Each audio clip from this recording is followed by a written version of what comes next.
و زندگی زن و شوهری خواهرها خدا نکنه که درز ایجاد شوه. میخو درز بسیار کلان، خوی را فکر کنین که نزدیک است. اینمی گپکای خورده که ما و شما نادیده میگیریم، اینمی رفته درز کلان شده میره، نهایت خلاص میشه، از بین میره.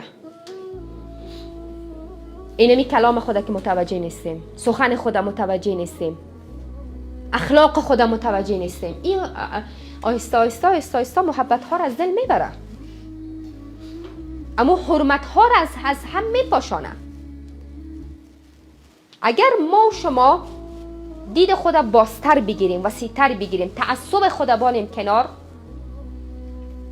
و همسر خدا وجود خود فکر بکنیم، لباس خود فکر بکنیم، زمانی که مشکلات پیش میشه، زمانی که دعوای صورت میگیره، زمانی که اشتباه زن و شوهر سر میزنه،